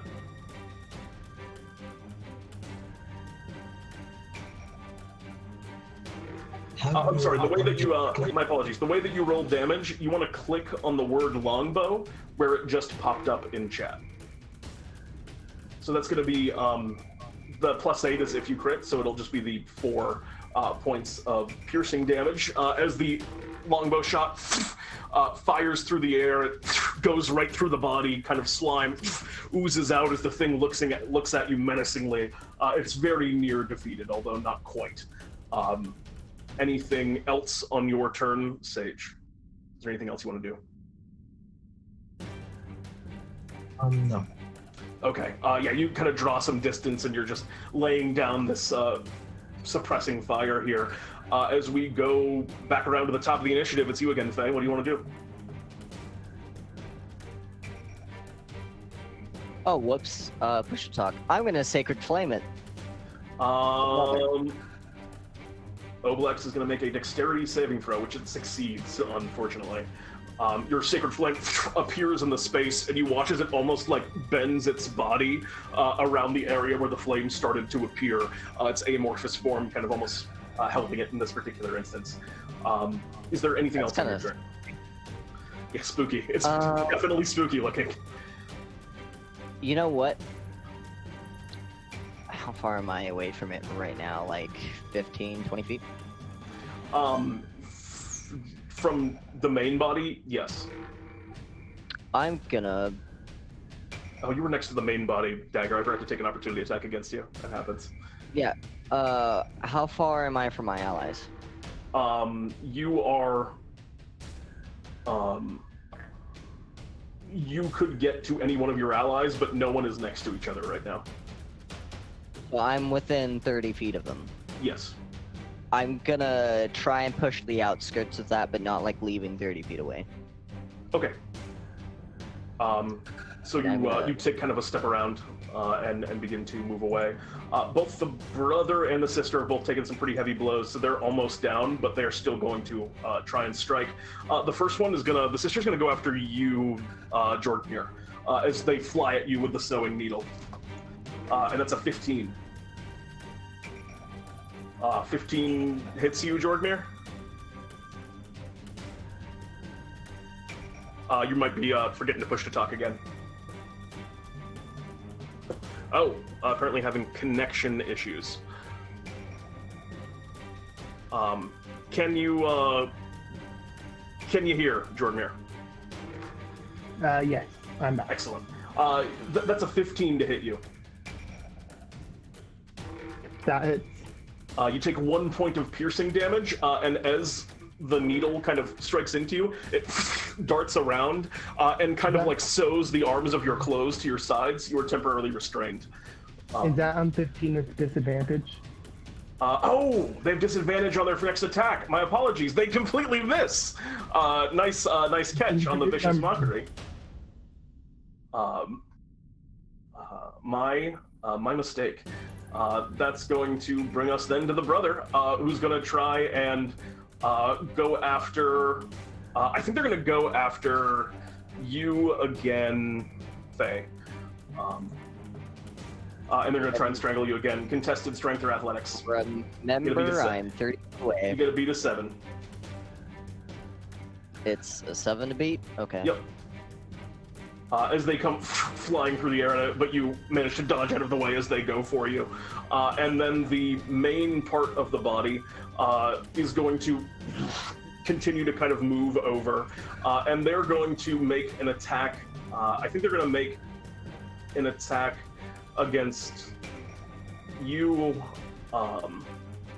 It is currently only Dagger and Jorgmir who are up close enough. So it's going to slide over. First, Jorgmir, I need you to make me a wisdom saving throw. 16 is going to succeed. You are unaffected by the kind of attempt to eat your memories as it did previously. And this time the attack is going to go at you, Dagger. I'm going to make an attack against you, Dagger. As he tries to slap you with the pseudopod, which, that's a 22 to hit for a total of 7 damage. Yeah. Alright, I am at 2 hit points. It's only, the Vicious Mockery only applies to the next attack roll they make. I thought it was until the end of their turn. Nope, they have a disadvantage on the next attack roll until the end of, So you take a pseudopod as it hits you, it kind of strikes at your mind again, and that's all for faux turn. They're starting to look weak as we move to the... I'm also starting to look weak. 2 hit points. That's true. As we move next to you, Jorgmir. What'd you like to do, Jorgmir? Healing word for Dagger. All right. Go ahead and roll that healing word. You viciously mock Dagger. No, it's a... What did I do to you? Yeah, there's no PvP in DnDTime. There you go. You gain 9 points of health back. That's a nice healing word. I think you might be adding, just for the record, you're only supposed to add your spell modifier, not the attack bonus, so just the +3 Oh, from my your bad. charisma. No problem. So it's actually only 7 that you gain, but 7 is still a nasty healing word. That's very good. As we move, it's still your turn. It's just a bonus action. What else would you like to do?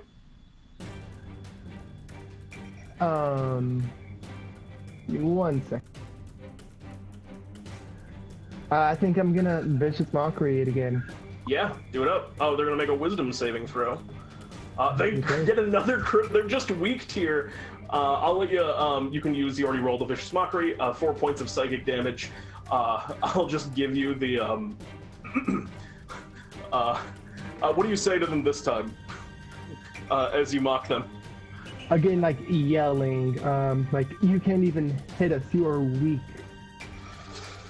You watch as both heads of the brother and sister kind of turn to you, and the brother, their head just explodes as you've taken enough damage to kill another one of the tendrils, even though you were just targeting the whole creature. So the brother's head just blows up, and in slime, and now there's only one of the tendrils remaining in the main body. As we move next in... I'm sorry, was there anything else on your turn? You could still move. Although you're right next to the guys, that might not be a great idea. Yeah, I don't want any opportunity. That's fair.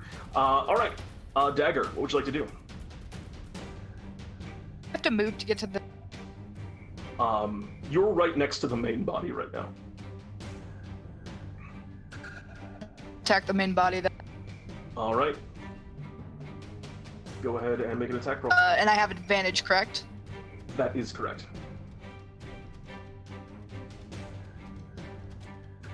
Wait. No, you don't have advantage, but you hit with a 22 anyway. Go ahead and roll damage on that. How no advantage? Why would there be advantage? Sister. Failure, because if someone's next to the body, then they It doesn't give you counts advantage, as one but creature. it doesn't give you advantage on that attack. That just lets you apply sneak attack. Oh, okay. Even though you don't have advantage, yeah. Okay, that's what I got my. But anyway, yes, you do get sneak attack. And you hit for another 10 points of damage, and with this strike, you cut down, and it seems like they've taken enough damage now that the tendril that was supporting the sister also dissipates, and the ooze is starting to have like a hard time almost holding itself together. You can see bits of it are just kind of like, falling and sloughing off of it onto the ground, and it's like reaching down to pick them back up and trying to like reform some of these things, but it's on its last legs for sure with that strike. You still have a bonus action.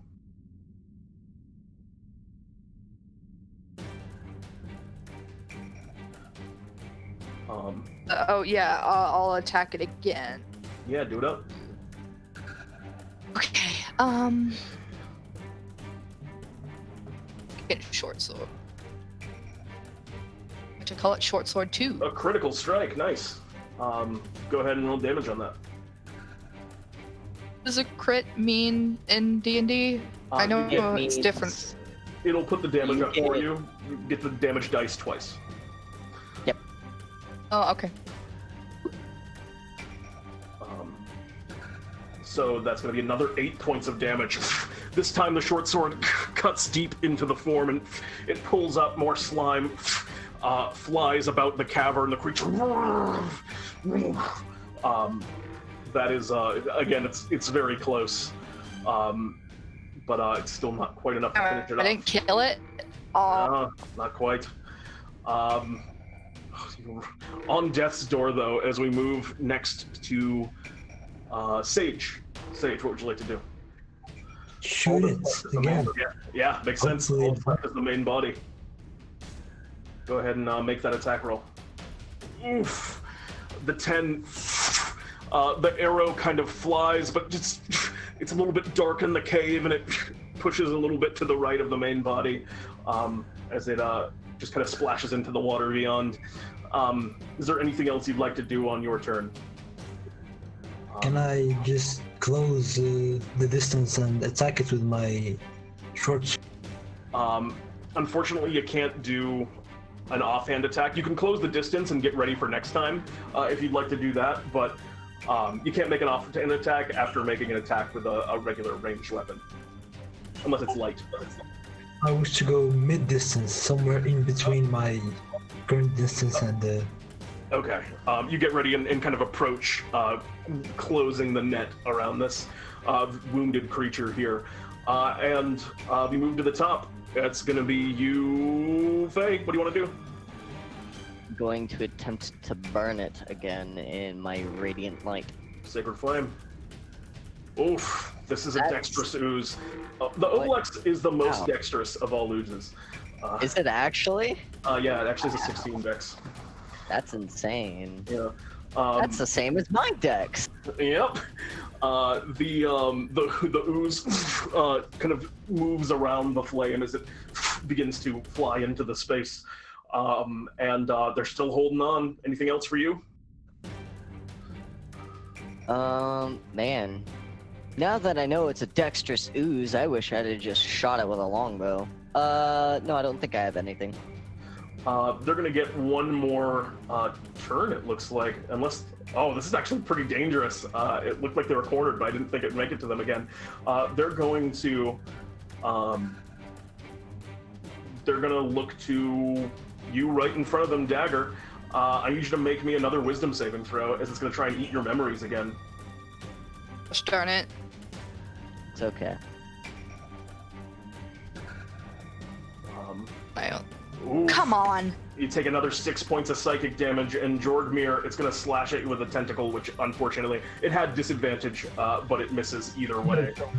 You take another 6 points of damage as we move now to you, Jorgmir. Wait, I take 6 points of damage? So, I'm sorry, Dagger takes the 6 points of damage, and we move to you, Jorgmir. What would you like to do? So is it sort of like in that body of water there, and we're kind of on land? It's kind of like just coming out of the water, but like the back half of its body is still in the water. I'm going to pull out my longsword and run up and try to hit it with it. I love it. Go ahead and make me an attack roll. Ah, the 10 misses. The ooze survives. You bring it down. It moves to the side. It's fighting tooth and blob in order to kind of stay in this battle and continue to survive. Anything else on your turn? Bardic Inspiration. Dagger, have you used your Bardic Inspiration yet? I don't believe that Dagger has. Okay, I'll give it to Sage then. All right, in that case, Dagger, the turn is yours. My turn? Yep. Back around.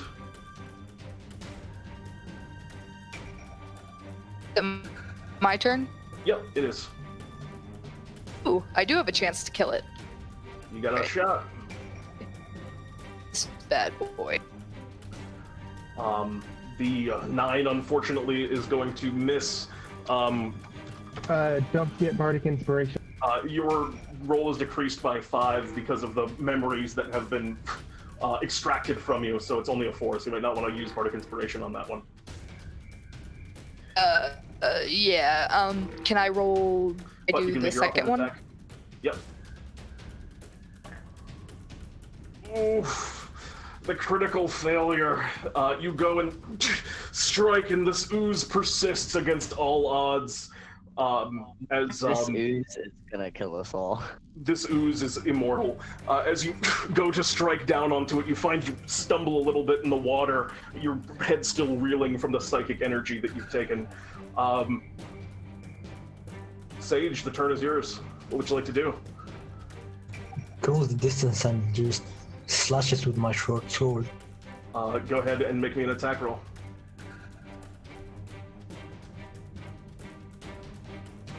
A critical strike.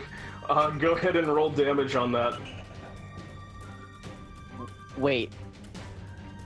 Are you about to tell me the blind man is gonna kill this? Blind? I'm making a joke. Okay, I don't fully get you. But I have a question for you, Sage. You've gotten the killing blow. Would you like to describe how you finish off the ooze in front of you? I just go as fast as I can, and I jump right in the middle of that huge blob with my sword in front of me like a spear. And it explodes. Surprising. You just pass through it.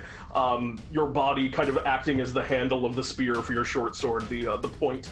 You pass through and the ooze just splatters outwards throughout the cave. And after a moment, you see some of the ooze kind of like twitching and some of the tendrils trying to continue to survive and to live. But eventually those also fall still. And you find yourself in a cave, alone, quiet.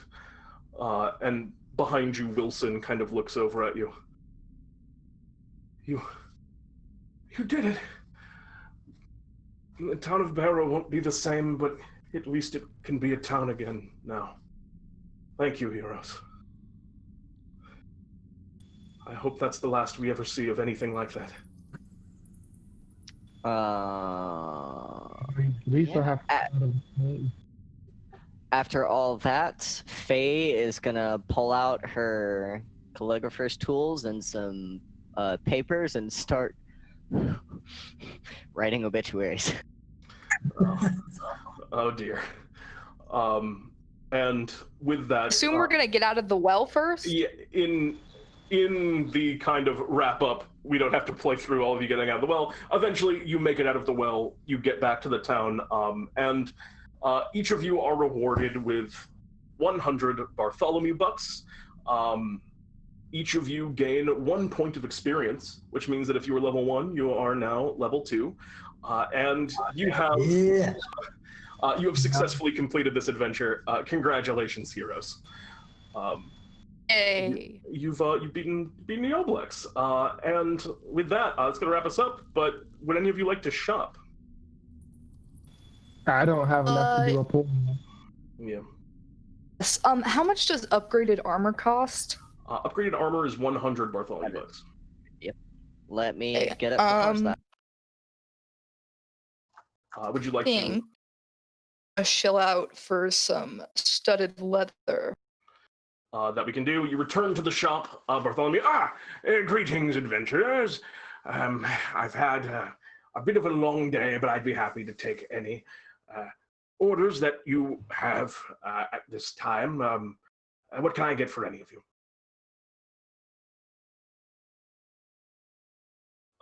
Studded leather? Yes, an armor upgrade. We can absolutely do that for you, Dagger. And reaches down, places a single hand upon your armor, and poof, it is becomes studded leather armor. And the 100 Bartholomew bucks just seem to disappear from your wallet. Can I get anything for anyone else? I'll pass this time. Yes, I'll very pass as well. Okay, did you mention that you also wanted an upgrade on armor? To who? Oh, Did you say that you wanted armor? Yes, I would like me some half plate, please. We just consider it done. And with another snap of the fingers, your armor is upgraded to half plate. And Actually, can I ask Bartholomew a question? yes, what is it, Dagger? So if I were to, what is it called, glamour my sword, is there a possibility you could make it look like it never gets anything on it? Like, say I stab something and it would get on it, could you make the glamour make it look like nothing ever gets on it? Eternally gleaming and clean. One thing to note about glamours, this is a very interesting property that you're hitting on of glamours. We can make it so aesthetically looking at it, it looks like nothing has gotten on it. But people will still know if there are, for example, bloodstains on it. It's an interesting thing. The glamour is entirely aesthetic in nature, and for example, you could convey, you could make a bow look like a gun, but people would still understand looking at that gun that it's a bow. Does that make sense? So if someone were searching for a weapon with blood on it, they would still be able to spot that. That is correct. Okay. So if that is the reason for your glamour, if you want a weapon that appears to always gleam brightly and be perfectly clean and polished, we can do that glamour, but it won't offer particular advantages in that regard. Got it. But it will be magical for the purposes of overcoming resistances and so on. Can I? Is that something you're interested in, or are you going to hold off for now? I'm going to hold off. I also have one more question. You have to glamour an item to be able to use the charms on it, right? That is correct, yes. Okay. I was thinking of like not farming my short swords because I'm going to eventually get Bartholomew's choice. So I was just wondering.